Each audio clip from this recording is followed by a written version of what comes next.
Irasai, lo prometido es deuda y me supongo que si estás aquí es porque quieres oír el final del tema de los campos durante la Segunda Guerra Mundial.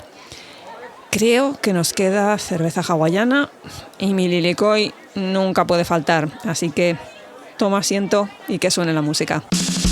Arigato, hey, arigato, arigato gozaimasu, arigato, hey, arigato, arigato gozaimasu, hey, hey, hey, hey, hey, hey, hey, arigato, hey, arigato, arigato gozaimasu, hey, hey, hey, hey, hey, hey, tomo.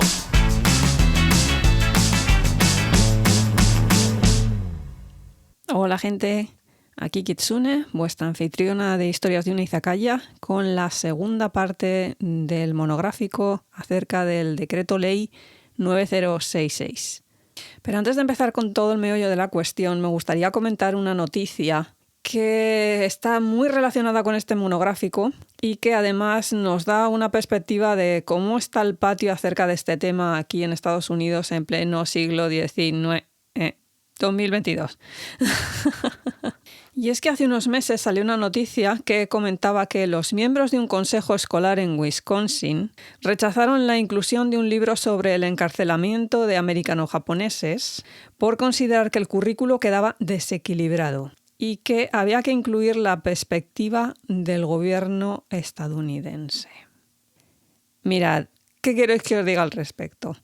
La tontería esta de decir que hay que incluir la perspectiva del gobierno estadounidense, cuando está clarísimo y ya se ha demostrado por todas las fuentes demostrables que fue un despropósito, que el gobierno se basó en puras mentiras para realizar un encarcelamiento totalmente ilegal de ciudadanos 100% norteamericanos. Yo, sinceramente, de verdad, esto dice mucho y muy mal de según qué individuos que se están metiendo en los consejos escolares de este país donde vivo.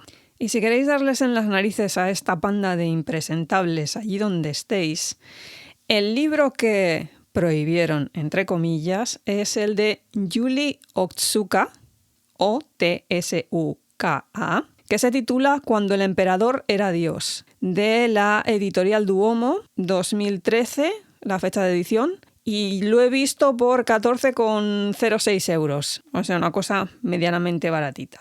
Noticia que sirve para recordarnos que muchas veces estas cosas que parecen tan lejanas y tan de aquellos tiempos no lo es tanto y que están todavía en nuestra vida diaria. Porque luego en los comentarios a esta noticia te podías encontrar gente que decía que era la primera vez que tenía noticia de que a los japoneses americanos se les había encerrado en campos. Bonito panorama el de la enseñanza de la propia historia en los colegios de este país. Como os dije en la primera parte, el gobierno se tapa las vergüenzas y no quiere que este tema se comente mucho. Y por eso es tan necesario hacer a veces este tipo de programas, para que la gente se entere. Así que vamos al grano, porque lo único que quieren esos otros grupos es casito. Y me quedé en que os iba a hablar de cómo era la vida en estos campos de concentración. A ver, hay que dividir en dos tipos de campos que ya os comenté la anterior vez. Unos eran los centros de reagrupamiento, que les llamaron así, y que simplemente era para luego distribuirlos en lo que serían los campos como tales. Estos primeros también os comenté que habían sido un poquito improvisados en zonas de ferias agrícolas, de carreras de caballos, de ferias de ganado, y que normalmente ni siquiera eran barracones, eran los establos de los caballos que los habían dividido, les habían pegado un poco de pintura y tira, todo el mundo para adentro. Que para que os hagáis una idea del hacinamiento que se montaba allí, una de las particiones de esos establos la ocupaba una familia entera si era numerosa, y si no, se compartía entre dos familias. A ver, que no todo el mundo hemos estado en establos con caballos como para saber cuánto es el espacio, pero más o menos nos hacemos a la idea por las películas. El espacio donde cabe un caballo lo tienes ahí, bueno, pues ahí te metían a una familia entera o a dos, según el número de miembros. Y es que esos centros los montaron un poco deprisa y corriendo porque ni siquiera tenían los otros preparados, los estaban construyendo todavía.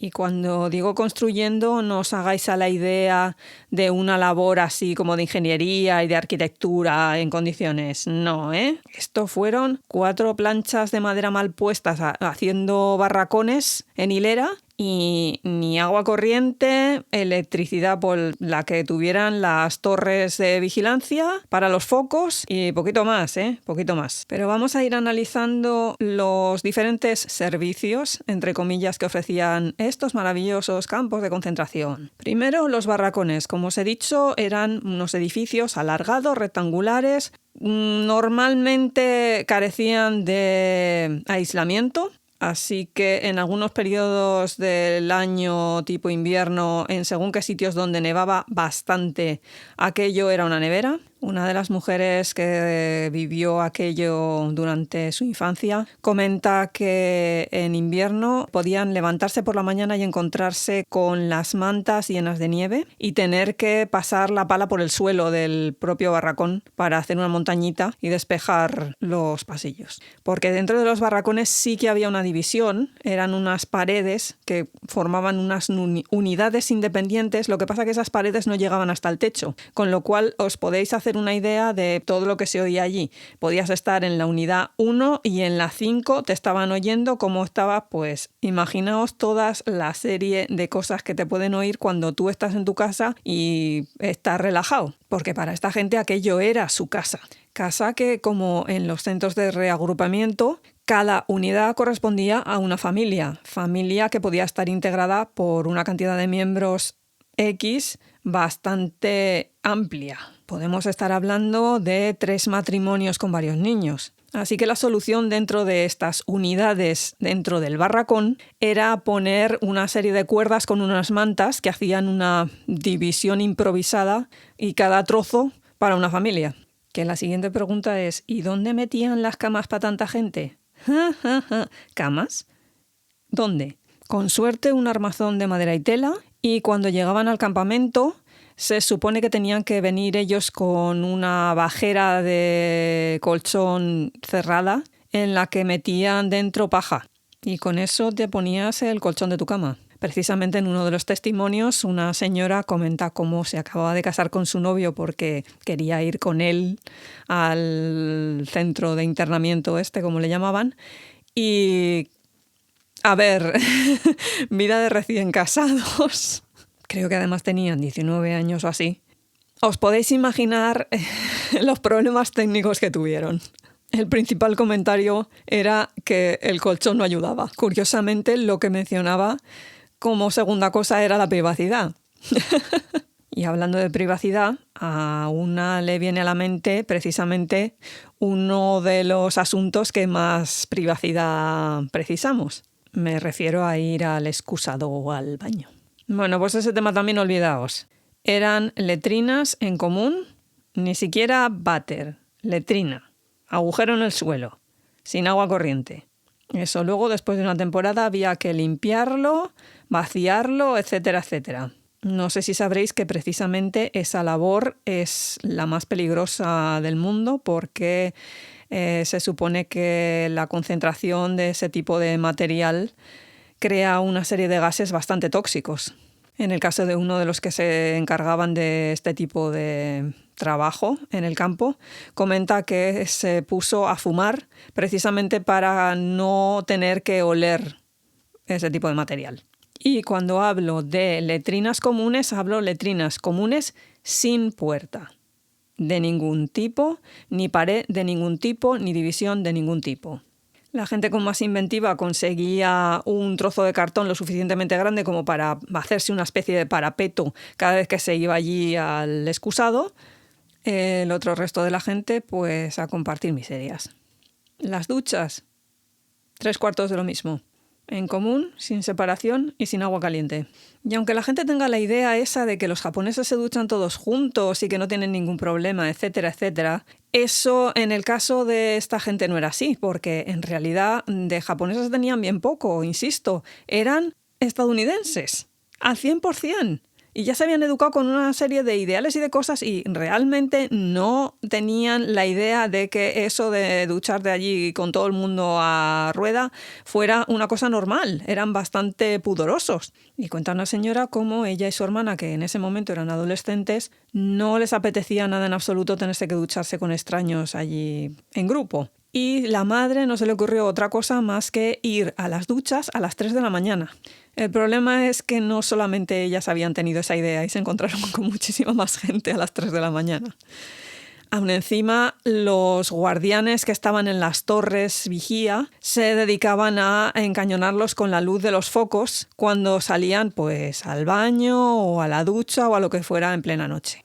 Más cosas. Las cocinas. En los barracones no había cocinas individuales, ni colectivas, ni nada. Tenían una serie de comedores, al principio casi que con 4 personas para distribuir la comida a cientos, pero no os penséis que un tipo de comedor como el que te podrías encontrar en según qué sitios ahora. No, esta gente no cocinaba absolutamente nada. Les daban una lata de algo o abrían una lata de algo y ahí te la echaban. Ley del mínimo esfuerzo y gasto el mínimo también. El tema está que los japoneses americanos venían de una dieta que consistía en mucho pescado, verduras y frutas frescas, porque normalmente la mayoría de ellos vivían en granjas. Por lo tanto, la dieta que ellos tenían era bastante sana en comparación con el ciudadano medio norteamericano en esos momentos. Y esta pobre gente llega a los campos estos y se me encuentra con una mancha de impresentables que lo único que les sirven es comida en lata, que normalmente era remolacha y salchichas de estas de cóctel, estas pequeñitas. Pues eso. Eso sí te servían carne, que no siempre ocurría. Y luego las condiciones higiénicas en que eso se transportaba o se servía, os las podéis imaginar. En muchos casos el consumo de carne en mal estado produjo diarreas en los habitantes de los campos. Precisamente en uno de ellos, durante una noche, empezó la gente a ponerse enferma y tuvo que empezar a salir corriendo hacia las letrinas. Y los guardas del campo se pensaron que aquello era una rebelión o algo así, porque fue, pues eso, un grupo masivo de gente corriendo hacia una zona determinada. Esto para que os hagáis una idea de las pedazos de condiciones en las que mantenían a esta pobre gente.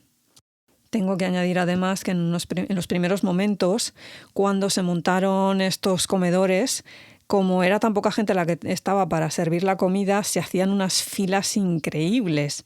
Y daba lo mismo que tuvieras 8 que 80 también. Tenías que esperar como todo hijo de vecino y mucha gente mayor con el sol y estas cosas pues se desmayaba, se ponía mal, en fin, un desastre. El siguiente tema que tampoco se plantearon muy bien qué hacer los militares cuando montaron todos estos campos fue en qué ocupar a la gente. Porque tienes a un montón de gente encerrada en un sitio y ¿qué haces? ¿Te dedicas a mirar las nubes? ¿Te dedicas a contar granitos de arena? ¿Te dedicas a qué? Porque en la mayoría de los casos la gente era bastante hábil. La edad media de los campos eran 17 años. Y el ejército tampoco es que estuviera muy dispuesto a encontrar una solución. Así que al principio en los campos la gente se aburría mucho. Y algunos de ellos empezaron a coleccionar las cosas más peregrinas que os podáis imaginar. Hubo gente que coleccionó rocas, hubo uno de los campos que estaba en un terreno que había sido allá por el Jurásico un lago, entonces si excavabas lo suficiente te empezabas a encontrar conchas y empezaron a coleccionar conchas. Otra gente un poco más manita se dedicó a hacer muebles para el resto del personal. Gente que cosía ropa, gente que hacía colchas. Hubo uno que se puso a cultivar algodón para poder hacer sus propias telas. Hubo otro que se dedicó a hacer reproducciones en madera de pájaros y las pintaba y las vendía, porque todo esto se vendían entre ellos, estas cosas. No era gratis. Porque atención al temazo. Esta gente la meten en los campos, pero si conservaban la casa o lo que fuere, o el coche o lo que fuere, o un garaje, lo tenían que pagar. Y tenían que hacer la declaración de Hacienda como todo hijo de vecino. Porque, hey, eres ciudadano, paga tus impuestos. ¿Ciudadano cuándo? Ciudadano para pagarte, pero no ciudadano para estar libre. Estupendo. Además, ya habéis podido comprobar que estos sitios estaban provistos de nada, Y afortunadamente en aquella época, vale que no existía Amazon, pero existía la compra por catálogo. Eso ha sido siempre un básico aquí en Estados Unidos. Y esta pobre gente se agarró a eso como un clavo ardiendo y se pedían las cosas por catálogo al campamento. Pero volvemos al problema de antes. Para comprarte cosas por catálogo tienes que tener dinero. Para tener dinero tienes que estar trabajando en algo. Así que a medida que pasó el tiempo, los campamentos se fueron organizando, se fueron montando una serie de servicios llevados por los propios japoneses, organizados por los propios japoneses. El jefe del campo lo único que hacía era, bueno, vale. Y claro, ese tipo de trabajos había que pagarlos de alguna manera. El tema está en que el ejército decidió que la gente en los campamentos no podía cobrar más que un soldado raso del ejército norteamericano y el sueldo eran $21. Por lo tanto, vamos a ver, un ayudante de cocina en los campos cobraba $16. Un médico cobraba unos 19 y el sueldo más básico eran $12. Todo esto al mes. Pero una cosa en la que no había caído el gobierno estadounidense cuando metió toda esta gente ahí es que muchos de ellos eran ingenieros agrícolas. Así que en el momento en el que tuvieron un poquito de tiempo libre, se pusieron a estudiar las facultades del suelo del terreno en el que les habían colocado. Uno de ellos fue James Ito, que logró toda una serie de adelantos en lo que se refiere al aprovechamiento de terreno y de suelo que normalmente no daría para nada, con tal éxito que algunas de las cosechas que producían servían para ser vendidas a otros campos. Y obviamente la dieta de los integrantes de estos campos de concentración mejoró muchísimo. Y además ya no eran los 4 mataos del ejército echando lo que fuera que saliera de una lata, sino que se montaron cocinas, se montaron gente distribuyéndolo en las mesas, etcétera, etcétera. Otra cosa es que el material que les puso el ejército para cocinar fuera estupendísimo, que no lo fue, porque no se les ocurrió otra cosa que en según qué sitios desérticos montarles cocinas de carbón. Y aquello era el achicharre infernal. Estoy hablando aquí de trabajos, pero tampoco hay que olvidarse de las escuelas, porque precisamente he dicho que la edad media de todos estos campos eran 17 años. Así que os podéis hacer una idea de la cantidad de niños que había por allí sueltos, asalvajaos, porque ¿dónde los ibas a meter? ¿Qué ibas a hacer con ellos? Y las escuelas, si es que había alguna que proporcionaba el ejército norteamericano, eran un chamizo y poco más, ni mesas, ni pizarra, ni libros, ni absolutamente nada. Al principio, y me supongo que también un poco forzados por los mayores del campo, fueron los adolescentes los que más o menos agruparon a las criaturas por edades y empezaron a darles algo de clase. Con el paso del tiempo, las autoridades de los campos empezaron a mosquearse y se decidió que se iban a crear escuelas con un poquito más de arte, pero que los profesores iban a ser todos blancos. Sobra decir que la calidad profesional de todos esos profesores a veces dejaba mucho que desear, porque durante tiempo de guerra, con la mitad del personal masculino fuera, las mujeres haciendo lo que podían para levantar una casa, pues no te ibas a ir a un campo de estos donde estaba todo lleno de japoneses a darle clases a una gente que considerabas tu enemigo, ¿no?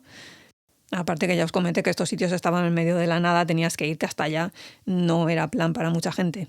Los únicos que se portaron extraordinariamente bien fueron los cuáqueros, que con estas cosas que tienen de la no violencia, etcétera, etcétera, a veces te sorprenden con labores como esta. En el caso de algunos otros campos se dividió la enseñanza entre los que querían recibir enseñanza en inglés y los que querían recibir enseñanza en japonés. Dentro de la extraña idea esta que se manejaba el ejército de que los japoneses, una vez terminada la guerra, los iban a largar a su país. ¿Os suena? Todas estas cosas pasaron factura psicológica a la larga en muchos de los adultos. Y en los niños, pues parece ser que aquello era una aventura más y que se lo pasaban muy bien, porque algunos de ellos era la primera vez que estaban con japoneses en el colegio. Les resultaba una cosa fascinante. En el caso de uno de los testimonios, el tipo comenta que las chicas japonesas eran muy guapas. Y yo creo que precisamente por esa factura psicológica que se les estaba pasando, en muchísimos de los campos se montaron un montón de actividades, teatro, grupos musicales, cantantes, equipos de béisbol. Todos los campos tenían un periódico que lo publicaban internamente, baile comunal los fines de semana. Todo ello para construir una realidad artificial dentro de ese entorno cerrado, bajo la premisa de un término que se hizo muy común entre los prisioneros, que fue gaman, que significa perseverar con dignidad. Un término que luego ha sido muy criticado por los descendientes de estas familias. Por lo pronto porque parece que en ningún momento se rebelaron ante esa situación o protestaron, y eso no es cierto. En algunos de los campamentos se organizaron protestas ante según qué situaciones y condiciones que se presentaban, y hubo al menos 7 personas que murieron tiroteadas intentando escapar de los campos. No como una cosa planeada, en plan como las películas, sino simplemente gente que en un arranque de desesperación se lanzaba a por las vallas y entonces pues eran tiroteados, obviamente. Pero en la mayoría de los casos este tipo de actitud en plan, bueno, vamos a sobrellevarlo como podamos, venía muy recomendada por la Japanese American Citizens League, fundada en 1929, que desde un primer momento recomendó a todos los ciudadanos americano-japoneses que, oye, estuvieran de acuerdo con lo que estaba pasando, colaboraran en la medida de todo lo posible, porque al fin y al cabo lo que tenían que demostrar es que eran buena gente y que eran patriotas. El tema está en que no todo el mundo estaba de acuerdo con esa actitud, y en algunos casos en los propios campos se montaron espías colaboracionistas con el gobierno, que lo que iban eran a denunciar a los elementos subversivos que pudiera haber dentro del propio campo. Si la gente sospechaba que alguno era colaboracionista, se decía que era un inu, que significa perro. Y precisamente esta organización, la Liga de los Ciudadanos Americano-Japoneses, montó una conferencia en Salt Lake City en 1942, en el otoño de 1942. ¿Para qué? Pues lo que pretendían era llegar a una solución en la que el gobierno estadounidense permitiera que algunos japoneses empezaran a salir de los campos, y no se les pasó por la mente otra cosa que decirles, oye, ¿y qué tal si nos dejáis alistarnos en el ejército? Y así os demostramos que somos más patriotas que nadie. Ideaza. Porque luego llegan los otros y dicen, vale, venga, sí, os dejamos, pero primero nos vais a tener que contestar a estas sencillas preguntas que os vamos a pasar. Porque en las altas esferas de Washington se empezaba a hablar de que se podía demostrar que los japoneses americanos eran leales mediante una serie de fáciles y sencillas preguntas. Spoiler, sale mal. Porque de semejante decisión surgió el cuestionario de lealtad, que se empezó a distribuir entre los campos y que era un panfleto de 4 páginas con preguntas de muy diversa naturaleza. No todas parecían ir al meollo de la cuestión, que era lo que querían averiguar. ¿Cuáles son tus hobbies? ¿A qué religión perteneces? ¿Qué libros lees? Estas cositas. Todo eso se contestaba medianamente bien hasta que llegaban a la pregunta número 27, que decía exactamente: ¿estás dispuesto a servir en combate dentro de las Fuerzas Armadas de los Estados Unidos en el momento en el que se te ordene? Seguida por la 28, que tiene más guasa también la cosa. ¿Estás dispuesto a jurar lealtad absoluta a los Estados Unidos de América y a defender fielmente a los Estados Unidos frente a cualquier ataque de fuerzas extranjeras o nacionales y renunciar a cualquier tipo de lealtad u obediencia al emperador del Japón o cualquier otro gobierno, poder u organización extranjera? ¿Cómo se os queda el cuerpo? Pues imaginad cómo se les quedó el cuerpo a todos esos pobres americano-japoneses que estaban encerrados y tenían que contestar esto. porque todos los adultos de los campos tenían que contestar por obligación esto.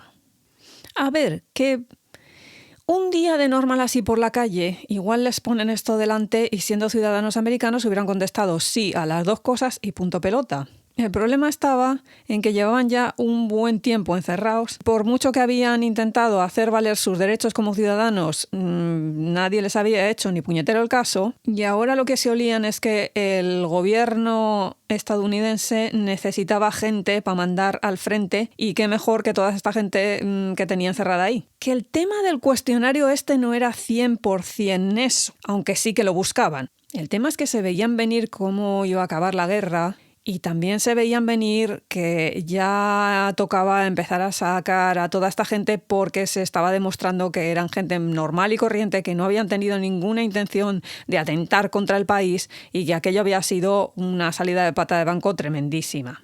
Pero cuando se ha amedrentado a toda una serie de población, pues les pones estas preguntas y desconfían. Y se piensan que es una pregunta trampa. Y claro, en muchas familias se debatió qué ponían.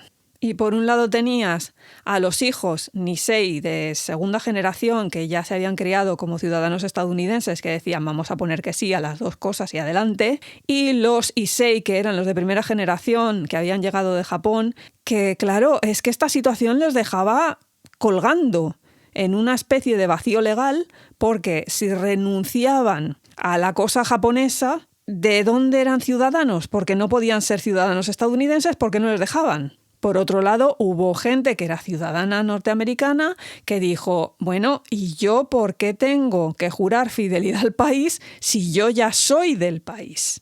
En sí, estas tres cosas fueron el tema de debate en familias de los campos que no tenían muy claro qué contestar a esas preguntas. Lo que pasó no os va a sorprender a nadie. Hubo familias que contestaron a las dos preguntas que sí, hubo familias que contestaron a una que no, a otra que sí, y hubo familias que contestaron que no a las dos. El problema es que el ejército se había pensado que todo el mundo contestaría que sí, porque claro, todo el mundo iba a estar de acuerdo con esas cosas. Y va y le sale toda una serie de gente que dicen que no están dispuestos a hacer eso. A este grupo se le calificó como los no.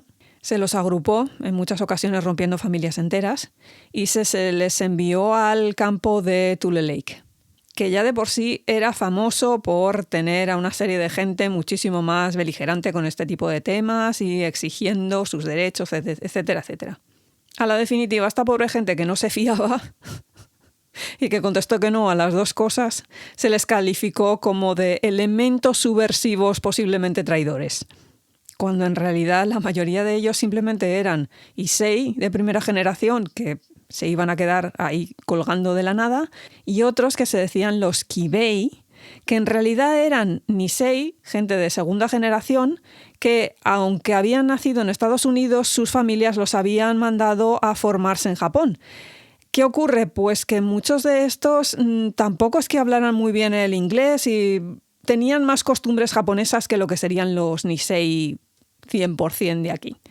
Por supuestísimo, hubo protestas ante este tipo de traslado forzado de nuevo a otro campo. Hubo bastante gente detenida. Algunos de ellos se pasaron 4 años yendo y viniendo de una cárcel a otra sin que hubiera habido juicio o hubieran sido condenados por algo en concreto.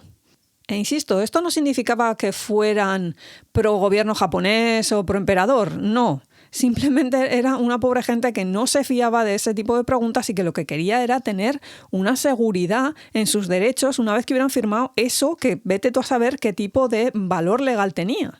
También es cierto que antes de que les pasaran este cuestionario, sí que hubo japoneses americanos que pidieron, por favor, si se podían unir a las Fuerzas Armadas norteamericanas, pero en su mayoría eran hawaianos, que ya os expliqué que en Hawái la cosa no había sido tan tremendísima y no los habían encerrado tanto. Además, muchos de ellos ya pertenecían a cuerpos y fuerzas de seguridad. Lo que pasa que en algunos sitios de Hawái sí que les habían dicho que tenían que dejar la placa y que no podían ejercer su labor. Y claro, todos estos van y dicen, bueno, pues dejadme entrar en el ejército. Y a la definitiva les dejaron. Así que esta gente que venía de Hawái, que tampoco se había enterado muy bien de lo que pasaba en el continente, se plantaron en el campamento Selby en Mississippi para entrenar. Y se juntaron con los que se habían apuntado pero que procedían de los campos. El contraste era brutal. Los hawaianos bien alimentados, felices, contentos, con su familia segura allí en las islas, y mientras tanto estos otros pobres que se habían apuntado pensando que a lo mejor gracias a eso podían sacar a la familia del campamento,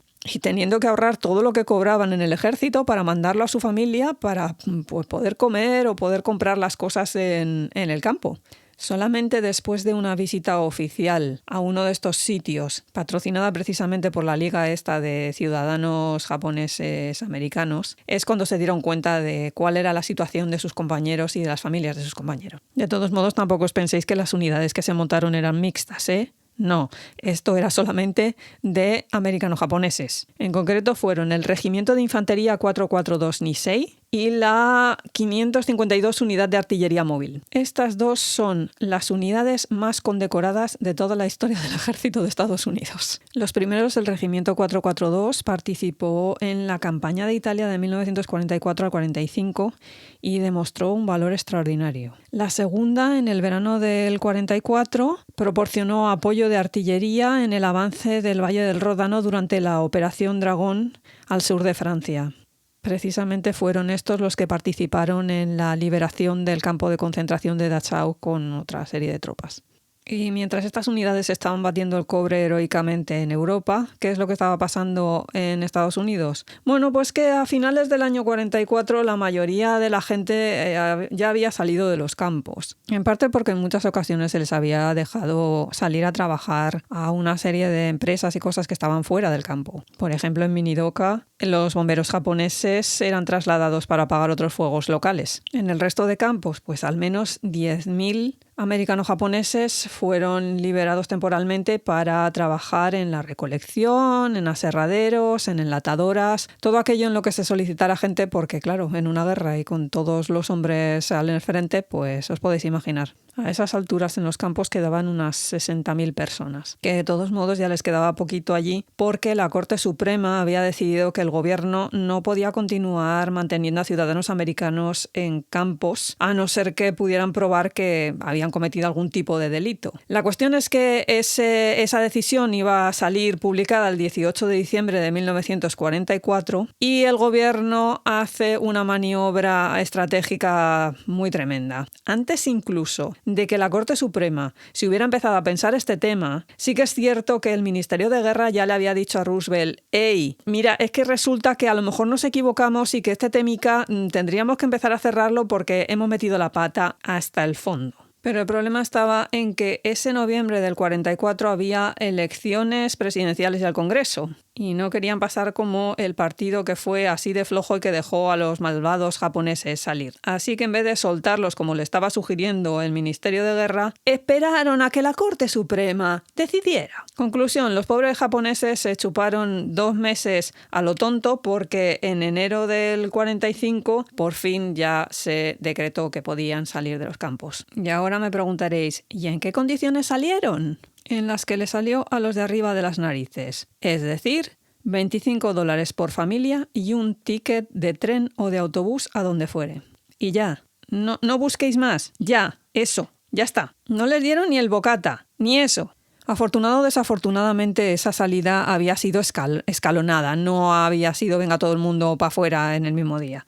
Ya os he comentado la gente que salió para trabajar en otros sitios y que mandaba el dinero. Bueno, esa más o menos se instalaba en algún lado y a veces conseguía ahorrar lo suficiente como para decirle a los del campo, venga, que ya me los puedo traer a mi casa. Y entonces se iban. Pero la cosa no era tan sencilla. Hubo un caso en el que se solicitaron una serie de trabajadores a los campos, se presentaron allí y resulta que en cuanto llegaron les dijeron, no, mira, es que no os necesitamos para nada, que sois japoneses. Los largaron, pero los largaron que no podían volver al campamento ni podían hacer nada y allí se encontraron y más o menos malvivieron como pudieron hasta que se establecieron por la zona. En otros casos a lo mejor tenían algún familiar que se había instalado, les llamaba, iban y entonces pues más o menos se buscaban también la vida, pero no siempre lo lograban.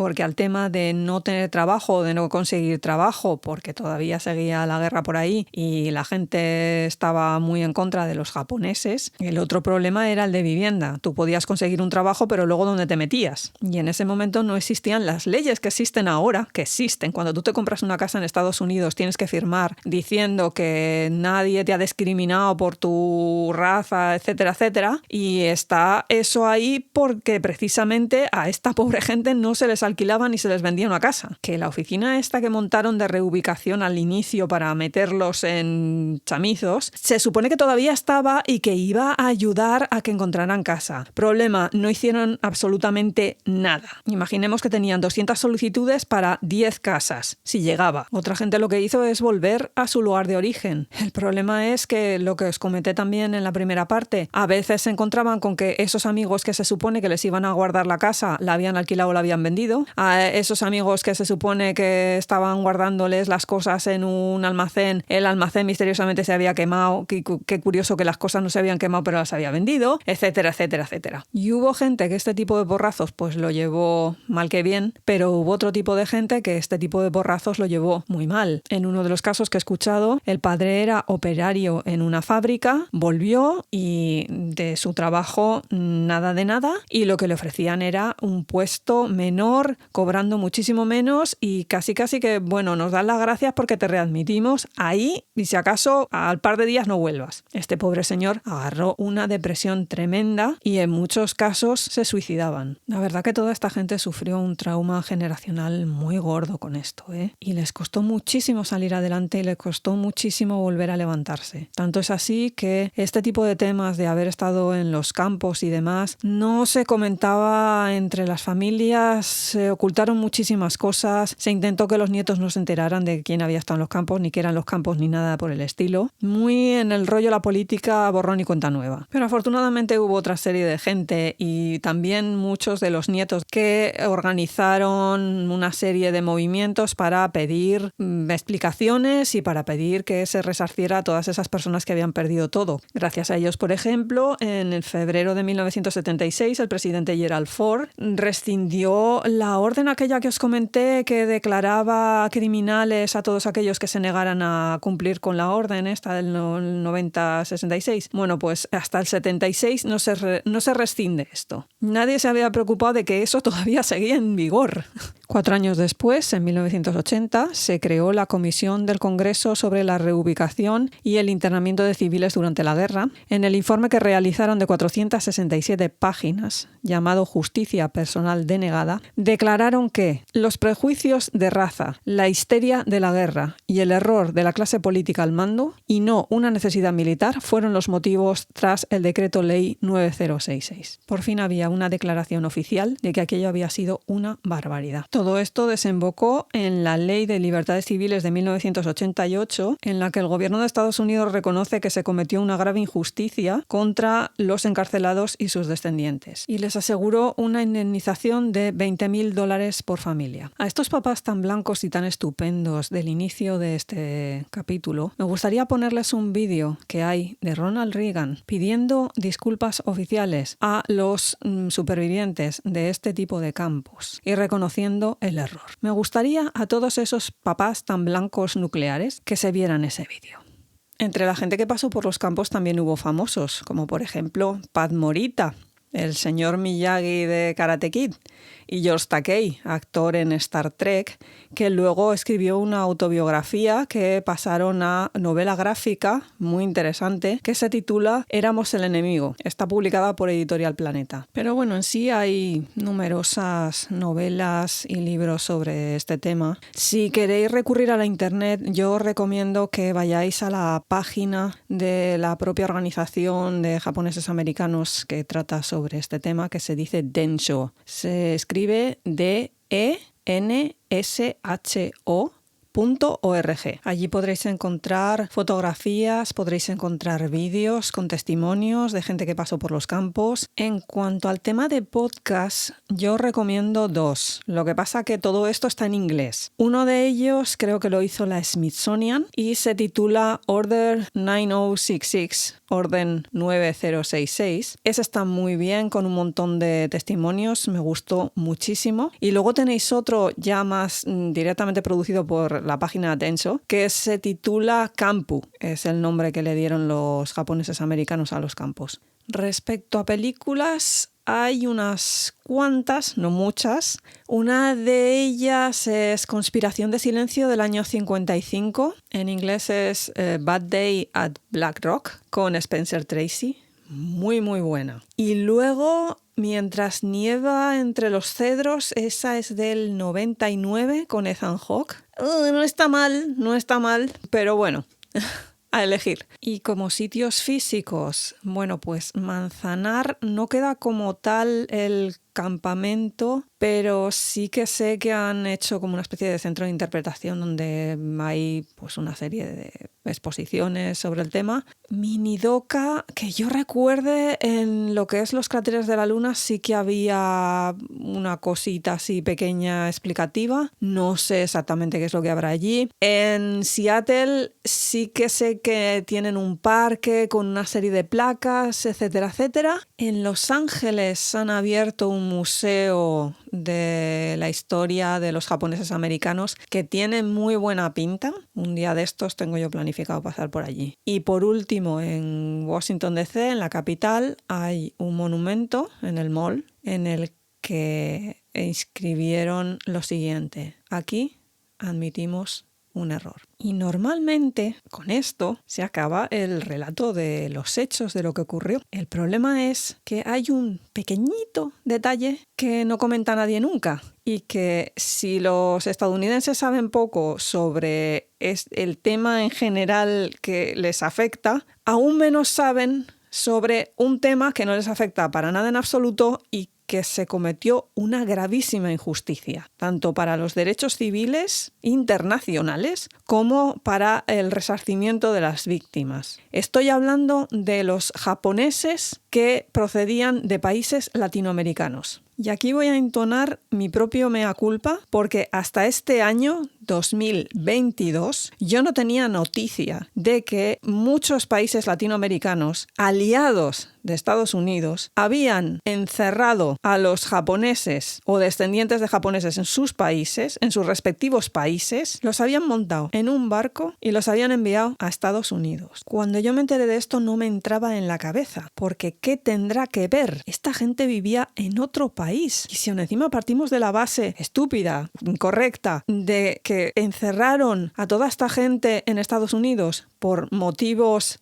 militares, que ya hemos visto que no fue así, pues cuando me lo dijeron yo no decía, pero ¿por qué? ¿Qué sentido tiene? No podía encontrarle ningún tipo de motivo. Pero es que ¿cómo le vas a encontrar el motivo cuando este es 100% el racismo? Y yo, como muchos de vosotros en este momento, pensé que sería una cifra de gente pequeña o que realmente tuvieron que investigar el caso para demostrar que esta gente eran espías o algo, japoneses, no sé, algo. Bueno, pues la cifra en concreto de gente detenida y llevada a Estados Unidos sin causa alguna fue de 2.000 personas. De entre ellos, el 80% procedentes del Perú. Gente normal, como tú y como yo, trabajadora, con sus negocios. Gente que había emigrado a esos países para tener una vida mejor. Como cualquiera.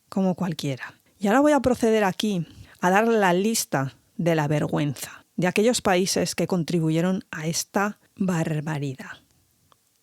Y son Bolivia, Colombia, Costa Rica, Ecuador, El Salvador, Guatemala, Haití, Honduras, Nicaragua, Panamá, Perú y República Dominicana. Por otro lado, México y Brasil también contribuyeron un poquito a todo esto. Lo que pasa que en vez de encerrar a los japoneses y enviarlos a Estados Unidos, tuvieron sus propios sitios de internamiento. En concreto, en México fueron en Ciudad de México y Guadalajara. Para explicaros este tema, en vez de utilizar el macro y hablar de la gente en grupo que fue trasladada hasta este país, voy a aplicar el micro y voy a utilizar un ejemplo en concreto que me toca de cerca, entre comillas, porque este señor terminó en la Bay Area, concretamente en la ciudad de San José. Me refiero al caso de Carlos Arturo Isamu Shibayama. Nacido en Lima el 6 de junio de 1930, fallecido en San José, California, el 31 de julio de 2018. La familia de este señor estaba medianamente bien posicionada dentro de lo que era la sociedad peruana. Tenían una panadería, tenían una fábrica de camisas, una serie de comercios. Y es que los japoneses habían llegado a Perú como habían llegado a otras naciones del continente americano, con una oleada de inmigración que iba a trabajar en la agricultura.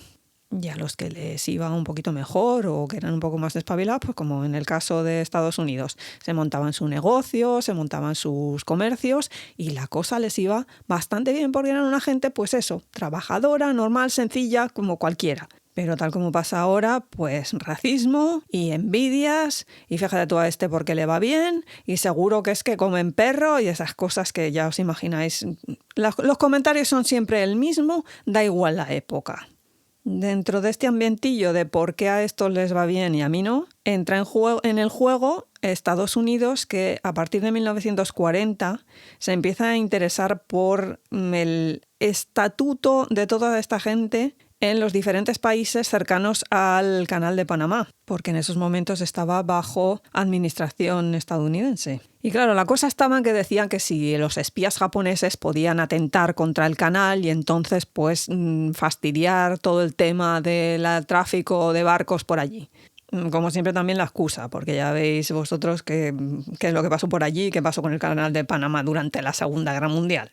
Nada. ¿Podría haber pasado? Puede, pero aquello tenía que ver con las autoridades del país, no con los otros. Pero a alguna luminaria también por ahí, por Washington DC, se le ocurrió la genial idea de por qué no agrupamos a toda esta gente que no es ciudadana norteamericana y la intercambiamos por prisioneros estadounidenses en Japón. ¿Veis el truco, no? ¿Lo veis? Estados Unidos jugando al intercambio de rehenes con Japón a cuenta de una serie de gente que ni pinchaban ni cortaban todo ese follón y que aún encima ni siquiera eran del país. Pero volvamos a la familia Shibayama. En el año 44 se empieza a detener a ciudadanos peruano-japoneses o japoneses directamente residentes en el país. En el caso del abuelo de este señor, huyó a las montañas antes de que lo atraparan, pero al final lo detuvieron porque detuvieron a un montón de miembros de la familia y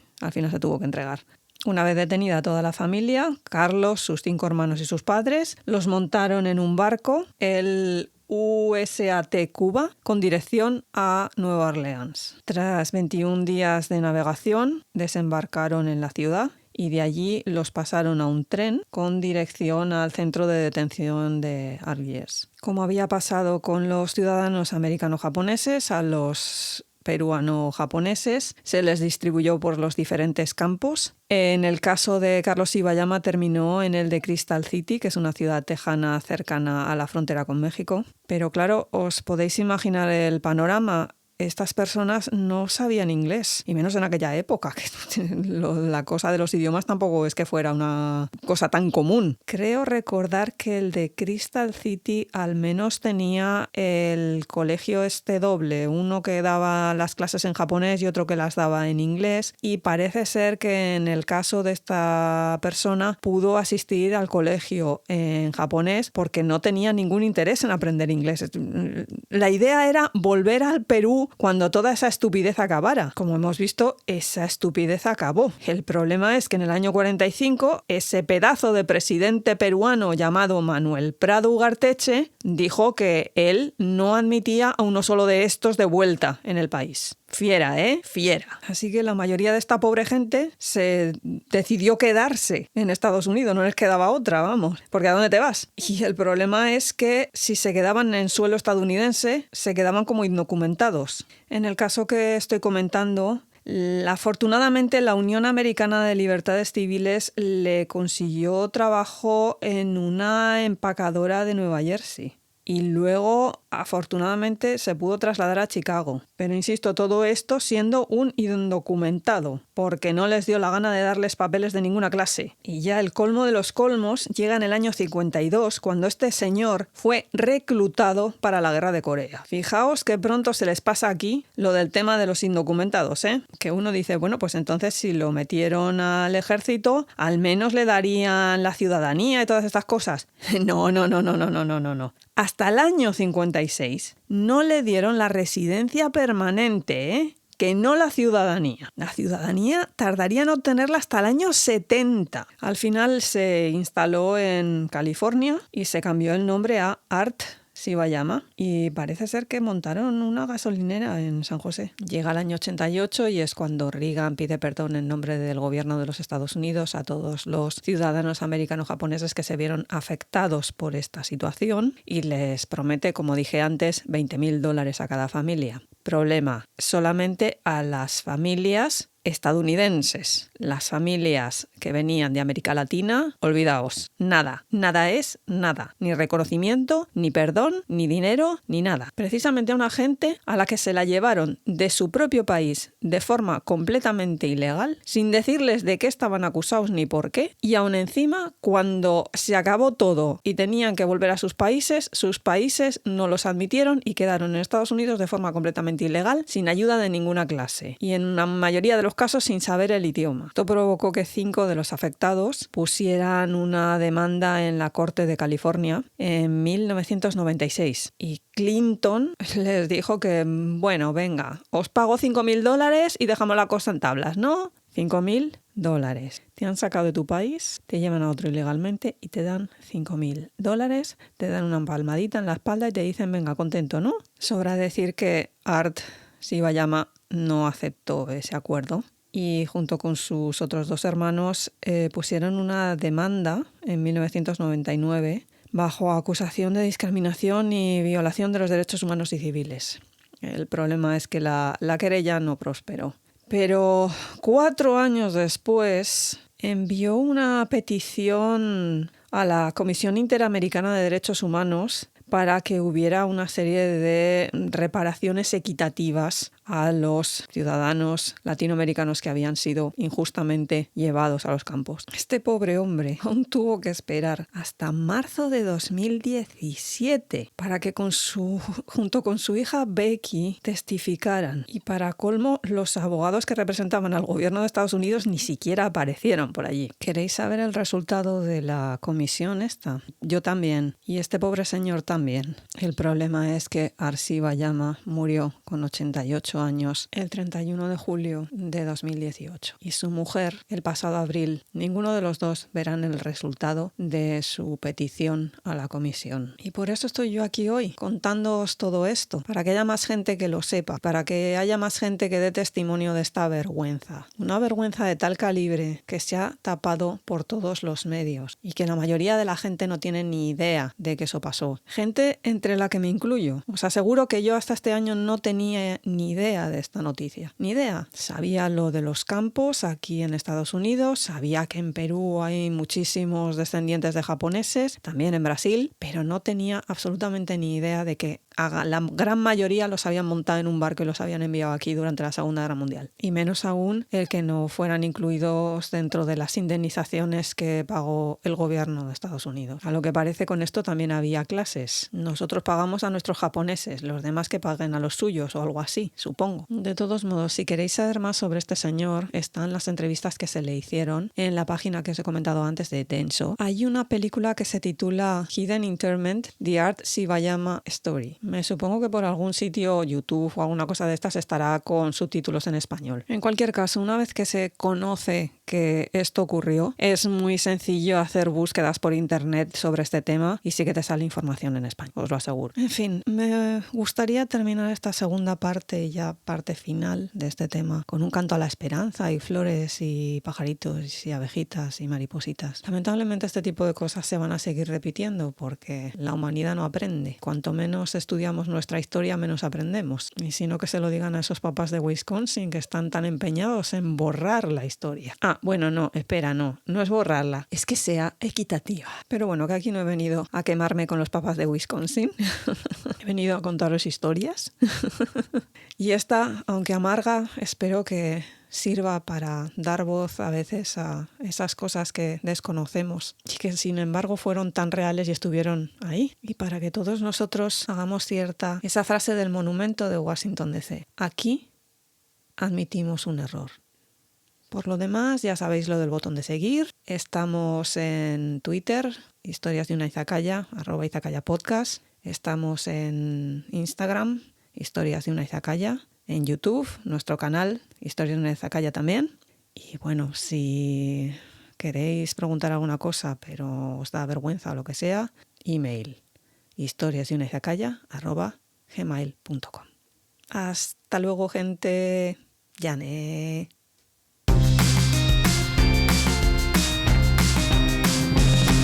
Arigato, hey, arigato, arigato gozaimasu, arigato, hey, arigato, arigato gozaimasu, hey, hey, hey, hey, hey, hey, hey, arigato, hey, arigato, arigato gozaimasu, hey, hey, hey, hey, hey, hey, domo.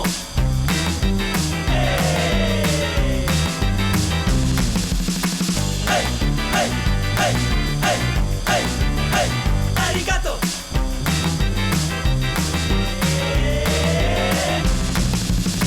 Hey, hey, hey, hey, hey, hey, domo.